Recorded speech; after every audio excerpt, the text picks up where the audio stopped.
पाठ 16वा पाणी. स्वाध्याय. प्रश्न पहिला. काय करावे बरे? जमिनीच्या उतारामुळे बागेतील माती पाण्याबरोबर वाहून जात आहे. उत्तर. जमिनीच्या उतारावर छोट्या झुडपांचे रोपण करावे. गवताची बियाणे देखील रुजवता येईल. यामुळे माती वाहून जाणार नाही. बागेला पाणी घालताना हलकेच शिंपडावे. प्रश्न दुसरा. जरा डोके चालवा. पावसाचे पाणी जमिनीत मुरण्यासाठी रस्ते व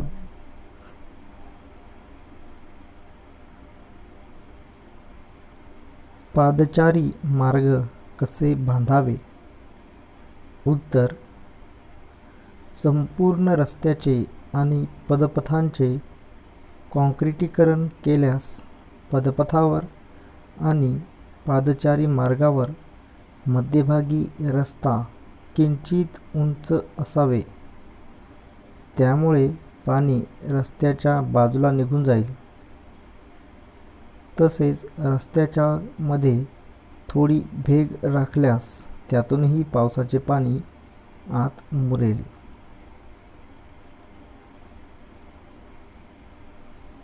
प्रश्न तिसरा. प्रश्नांची उत्तरे लिहा.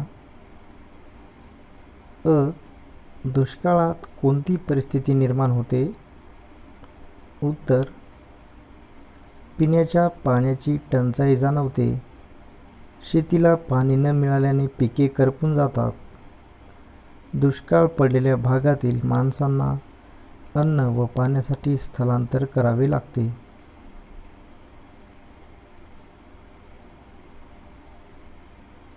आ.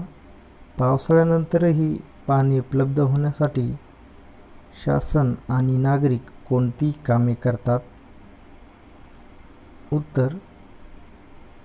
लहान तलावांची निर्मिती करणे, उतारावर लहान बंधारे बांधणे, आडवे चर खणणे, गावातील ओढे नाले यांवर बांध घालून पाणी अडवणे अशी कामे शासन व नागरिक एकत्र येऊन करतात. ई. पावसाचे पाणी कशासाठी अडवावे लागते? उत्तर. पावसाचे पाणी अडवून ठेवल्यामुळे पावसाळ्याच्या काळानंतरही पाणी उपलब्ध होते. अडवलेले पाणी जमिनीत जिरून भूजलाचा साठा वाढतो. विहिरी पाण्याने भरलेल्या राहतात आणि दुष्काळाची शक्यता कमी होते. ई. जलव्यवस्थापन कशाला म्हणतात? उत्तर. पावसाळ्यानंतरही पावसाचे पाणी वापरण्यासाठी उपलब्ध राहील अशी सोय करणे याला जलव्यवस्थापन असे म्हणतात. प्रश्न चौथा. चूक की बरोबर ते सांगा. चुकीचे विधान दुरुस्त करून पुन्हा लिहा. अ. पावसाचे पाणी आपल्याला वर्षभर मिळते. उत्तर. चूक. पावसाचे पाणी आपल्याला वर्षातून 4 महिनेच मिळते. आ. शासनातर्फे दुष्काळग्रस्त भागांतील लोकांना आणि प्राण्यांना सुरक्षित जागी तात्पुरते हलवले जाते. उत्तर. बरोबर.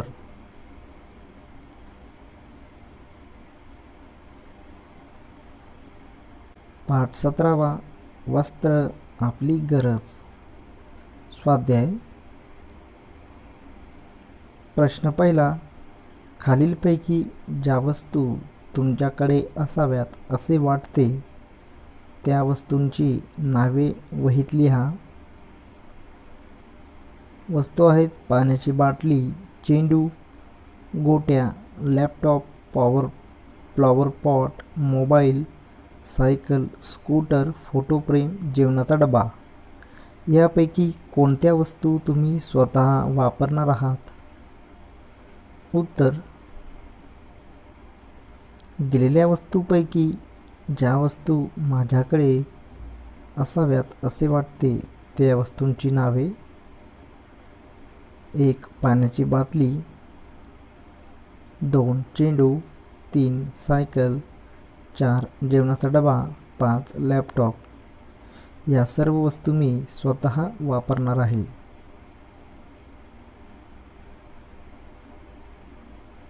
प्रश्न दुसरा. पारंपरिक वेशभूषेच्या स्पर्धेसाठी तुम्ही कोणकोणत्या कपड्यांची निवड कराल त्याची नोंद वहीत करा. उत्तर: पारंपरिक वेशभूषेच्या स्पर्धेसाठी मी पुढील कपड्यांची निवड करीन: 1. धोतर, 2. सदरा, 3. फेटा व 4. उपरणे. 3. खालील तक्त्यात आपल्या देशातील काही राज्यांची नावे दिलेली आहेत. तेथील प्रसिद्ध वस्त्रांचा प्रकार तक्त्यात लिहा. राज्याचे नाव व वस्त्र. राज्याचे नाव: महाराष्ट्र. वस्त्र: पैठणी, साडी, धोतर, फेटा. राज्याचे नाव: ओडिशा. वस्त्र: खोमकाई साडी, कटकी साडी, कुर्ता. राज्याचे नाव: पश्चिम बंगाल. वस्त्र: धोती, पंजाबी, बलुचरी साडी. राज्याचे नाव: कर्नाटक. वस्त्र: मैसूर सिल्क साडी, धोती, कुर्ता, लुंगी. राज्याचे नाव: गुजरात. वस्त्र: घागरा, चोळी, ओढणी, पटोला साडी. राज्याचे नाव: पंजाब.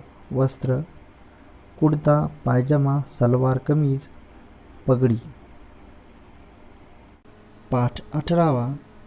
पर्यावरण आणि आपण. स्वाध्याय.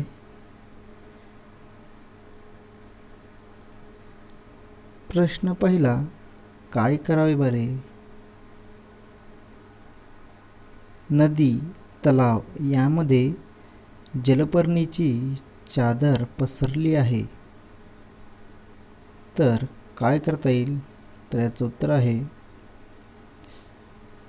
जलाशयात सेंद्रिय पदार्थ मिसळत राहिले की त्यात जलपर्णीसारख्या वनस्पतींची अतिरेकी वाढ होते. त्यामुळे पाण्यातील ऑक्सिजनचे प्रमाण घटून तेथील प्राणी मरतात. त्यांच्या मृत शरीराचे खत होते व ते वापरून जलपर्णी आणखी जोमाने वाढतात. म्हणून जलपर्णीची चादर काढून टाकावी.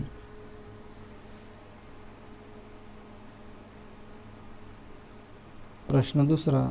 जरा डोके चालवा. एखाद्या ठिकाणी घारी राहिल्या नाहीत तर काय होईल? कोणत्या सजीवांची संख्या वाढेल? कोणत्या सजीवांची संख्या कमी होईल? उत्तर: घारी या छोट्या प्राण्यांची शिकार करून खातात. घारीची संख्या कमी झाली तर उंदीर, घुशी, छोटे पक्षी अशांची संख्या वाढेल. सापांच्या संख्येत देखील वाढ होईल. घारींची संख्या कमी होईल. परिणामी घारीवर अन्नासाठी अवलंबून राहणाऱ्या प्राण्यांच्या संख्येत घट होईल.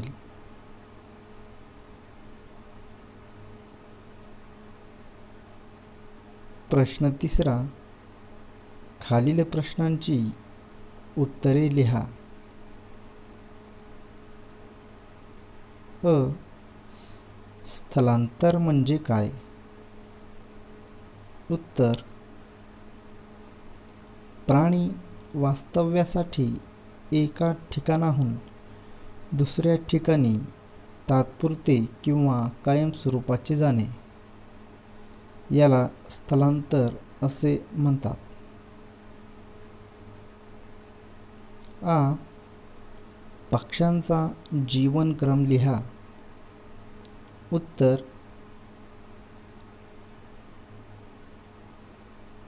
मादी पक्षी घरट्यात अंडी घालते. काही काळासाठी ही अंडी मादी उबवते. अंड्यातून पिल्ले बाहेर आले की त्यांची काळजी घेतली जाते. त्यांना अन्न भरवले जाते. पिल्लू मोठे झाले, त्याच्या पंखात ताकद आली की ते पण घरट्यातून उडून जाते. हवा प्रदूषणाची 2 कारणे लिहा. उत्तर 1.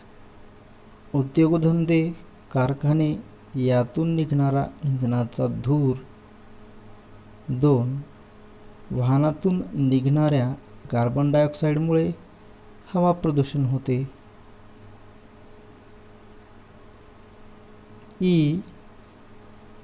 जमिनीवरच्या उपलब्ध वनक्षेत्राचा वापर आपण कशासाठी करतो? उत्तर वनक्षेत्रातून आपल्याला लाकूड, चारा, डिंक, आयुर्वेदिक औषधांकरिता वनस्पती अशा गोष्टी वनक्षेत्रातून मिळतात. आदिवासी लोक जंगलातील लाकूड फाट्याचा इंधन म्हणूनही वापर करतात. प्रश्न 4. कारणे लिहा.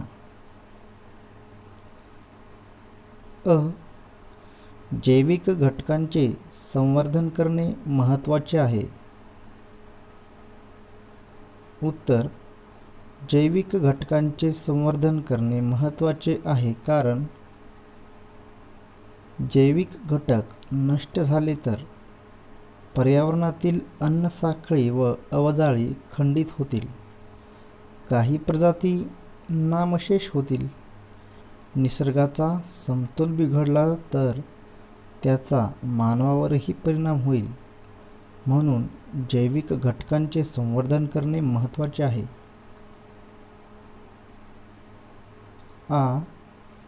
वन्य प्राण्यांच्या संख्येत दिवसेंदिवस घट होत आहे. उत्तर वन्य प्राण्यांच्या संख्येत दिवसेंदिवस घट होत आहे कारण मानवाच्या हस्तक्षेपामुळे अनेक अन्नसाखळ्या नष्ट होत आहेत. जंगलतोडीमुळे वन्य प्राण्यांचे निवारे यामुळे नाहीसे झाले. वन्य प्राण्यांच्या शिकारी देखील खूप वर्षे होत राहिल्या. या सर्व कारणांनी वन्य प्राण्यांच्या संख्येत दिवसेंदिवस घट होत आहे.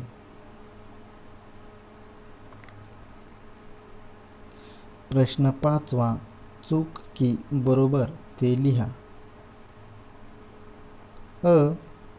अजैविक घटकांमध्ये मृत वनस्पती व प्राण्यांचा समावेश होतो. उत्तर बरोबर. अजैविक घटकांमध्ये मृत वनस्पती व प्राण्यांचा समावेश होतो.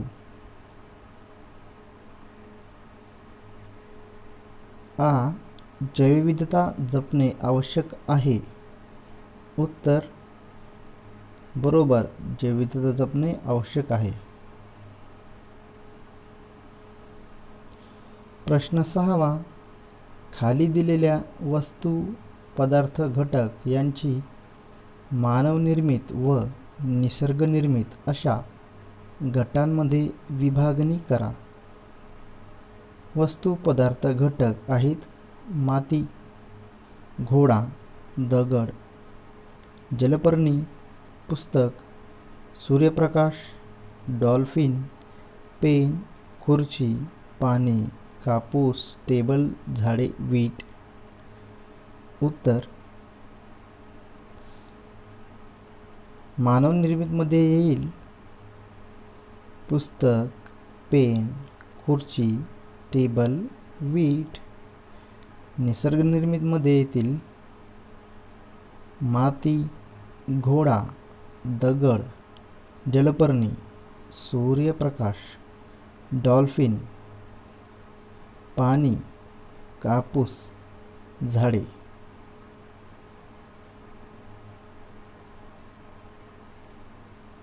पाठ 19. अन्न घटक. स्वाध्याय. प्रश्न पहिला. काय करावे बरे? शरीराला पुरेशी प्रथिने मिळायला हवीत. उत्तर. अंडी, मांस, मासे हे मांसाहारी पुरेपूर प्रथिनांचे स्रोत आपल्या आहारात असले पाहिजेत. रोजच्या जेवणात मोड आलेल्या कडधान्यांचा समावेश असावा. त्यामुळे प्रथिने व जीवनसत्त्वे मोठ्या प्रमाणात शरीराला मिळतात. दुग्धजन्य पदार्थ देखील प्रथिनांचे स्रोत आहेत. शाकाहारी लोकांसाठी वेगवेगळ्या डाळी, दाणे, चणे, पनीर, सोयाबीन हे आहारात घ्यावेत. प्रश्न दुसरा. जरा डोके चालवा. रोज दूध प्यायला का सांगतात? उत्तर. दुधामध्ये कर्बोदकांपैकी शर्करा, प्रथिने व स्निग्ध पदार्थ असतात. जीवनसत्त्वे ए, बी व डी असतात. दुधात कॅल्शियमचे प्रमाण जास्त असते. पचनास दूध हलके असते. दुधामुळे शरीराला पुरेशी ऊर्जा मिळते. दुधाने शरीराची वाढ व विकास जलद होतो, म्हणून रोज दूध प्यायला सांगतात. प्रश्न तिसरा. खालील प्रत्येक अन्नघटकाचे 2 स्रोत सांगा.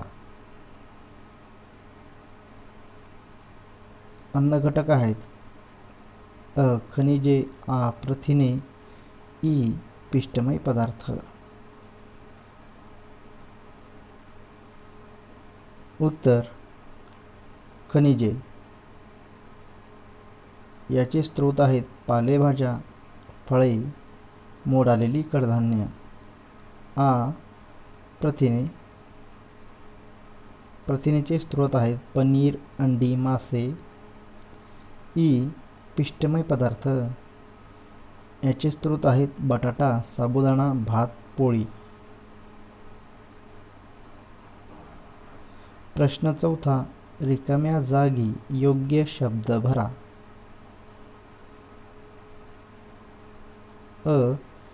टिंबटिंबमुळे आपल्या शरीराला रोगांचा प्रतिकार करण्याची शक्ती मिळते. उत्तर. जीवनसत्वामुळे.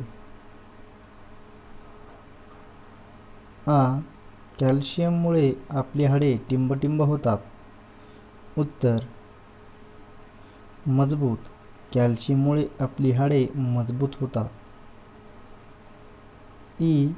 गोड लागणाऱ्या अन्नपदार्थांमध्ये विविध प्रकारच्या टिंबटिंब असतात. उत्तर. शर्करा. गोड लागणाऱ्या अन्नपदार्थांमध्ये विविध प्रकारच्या शर्करा असतात. ई. गोड लागणाऱ्या अन्नपदार्थांमध्ये विविध प्रकारच्या शर्करा असतात. सर्व अन्नघटकांचा योग्य त्या प्रमाणात पुरवठा करणाऱ्या आहाराला टिंबटिंब आहार म्हणतात. उत्तर. संतुलित आहार म्हणतात. प्रश्न 5. प्रश्नांची उत्तरे लिहा. अ. पिष्टमय पदार्थांच्या पचनातून मिळालेल्या शर्करेचा शरीराला काय उपयोग होतो? उत्तर. शर्करेचे शरीरात मंद ज्वलन होत असते. या ऊर्जेचा उपयोग शरीराच्या विविध कामांसाठी होतो. शरीर गरम ठेवण्यासाठी देखील ही ऊर्जा उपयोगी असते. आ. तंतुमय पदार्थांचे स्रोत कोणते? उत्तर पिठामधील कोंडा, फळांच्या साली, पालेभाज्या, भाज्यांच्या शिरा व साली, धान्य, कडधान्य हे सर्व तंतुमय पदार्थांचे स्रोत आहेत. ई कार्बोदके कशाला म्हणतात? उत्तर शरीराला ऊर्जा देणारे पिष्टमय, शर्करा व तंतुमय पदार्थ या तिन्हींना मिळून कार्बोदके असे म्हणतात.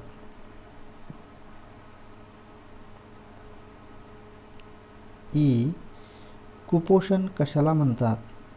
उत्तर एखाद्या व्यक्तीच्या आहारात काही अन्न घटकांची कमतरता राहिली तर शरीरात पोषण योग्य होत नाही, याला कुपोषण असे म्हणतात. प्रश्न 6. योग्य जोड्या जुळवा. अ गट आहे स्निग्ध पदार्थ, 2 प्रथिने, 3 जीवनसत्वे, 4 खनिजे, 5 पिष्टमय पदार्थ. ब गट आहे ज्वारी, आ तेल, ई कडधान्याचा कोंडा, ई कडधान्य, उ लोह. उत्तर असेल 1 स्निग्ध पदार्थ ची जोडी असेल तेल. 1 स्निग्ध पदार्थाची जोडी आ तेल. 2 प्रथिने ई कडधान्य. 3 जीवनसत्वेची जोडी असेल ई धान्याचा कोंडा.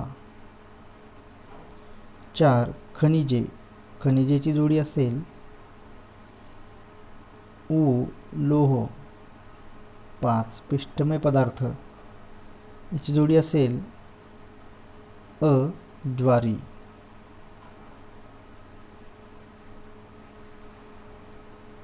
पाठ 20 आपले भावनिक जग स्वाध्याय. प्रश्न क्रमांक 1 रिकाम्या जागी योग्य शब्द लिहा. अ माणूस विचारक्षम असतो तसाच तो टिंबटिंब असतो. उत्तर भावनाशीलही. माणूस विचारक्षम असतो तसाच तो भावनाशीलही असतो.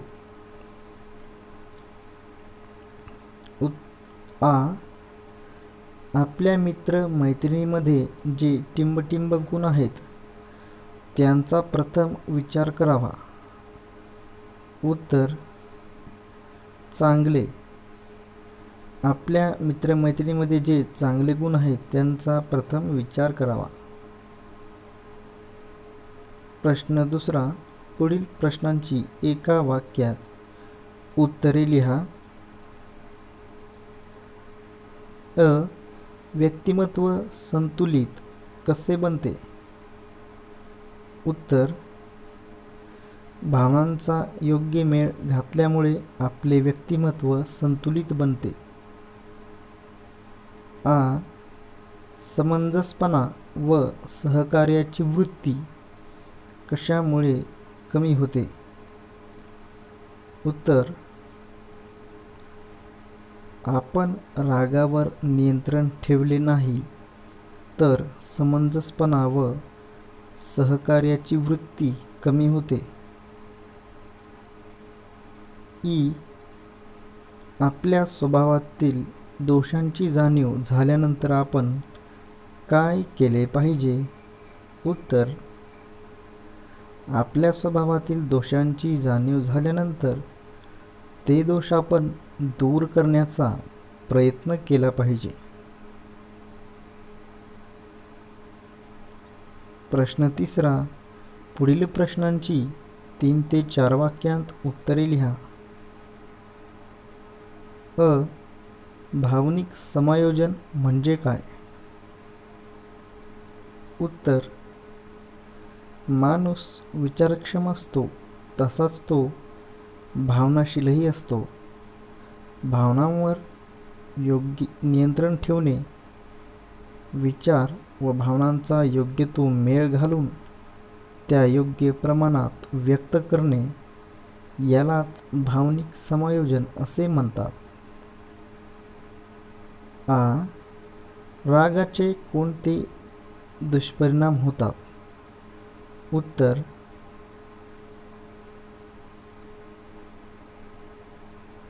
आपण रागीट व हट्टी होतो.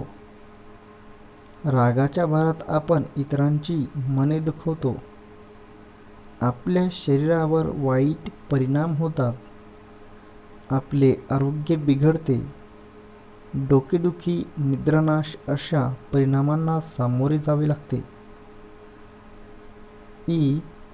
आपल्यातील उणीवांची जाणीव आपल्याला का असावी? उत्तर: आपल्यातील माहीत झालेल्या उणीवांवर प्रयत्नपूर्वक मात करता येते. त्या माहीतच झाल्या नाहीत तर त्या आपल्या व्यक्तिमत्त्वावर परिणाम करतात.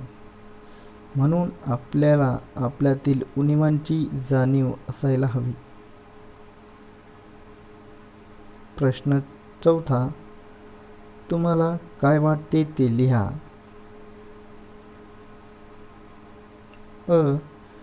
तुमचे म्हणणे शिक्षक ऐकून घेत नाहीत. उत्तर: मी थोडा निराश झालो. मला शिक्षकांचा रागही आला. घरातील निर्णय घेताना आई-बाबा तुम्हालाही विचारतात. उत्तर: मला बरे वाटते. आपले आईबाबा किती चांगले आहेत याचा आनंद होतो. मित्राला मोठे बक्षीस मिळाले. उत्तर: मला मित्राचा अभिमान वाटला. असा मित्र मला लाभल्याचा आनंद झाला. वर्गातील मुले तुमचे कौतुक करतात. उत्तर: मला खूप आनंद वाटतो. असे मित्र मिळाल्याचा अभिमानही वाटतो. रोहनने वर्गात तुमचा अपमान केला. उत्तर: मला त्याचा राग येऊन मी त्याच्याशी बोलेनासा झालो. प्रश्न 5. तुम्ही या प्रसंगी काय कराल? रोहिणीला निबंध स्पर्धेत पुरस्कार मिळाला. उत्तर: मी तिचे अभिनंदन करून तिचा निबंध वाचायला मागेल. स्पर्धेसाठी तिने कोणते प्रयत्न केले व ते तिच्याकडून जाणून घेईल. कविताला राग आल्यामुळे तिने डब्बा खाल्ला नाही.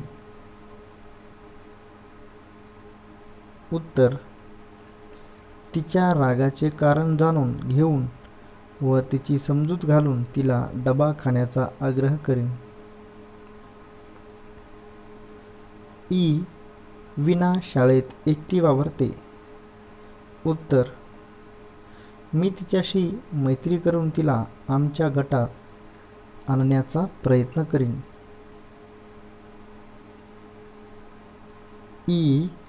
मकरंद म्हणतो, माझा स्वभावच हट्टी आहे.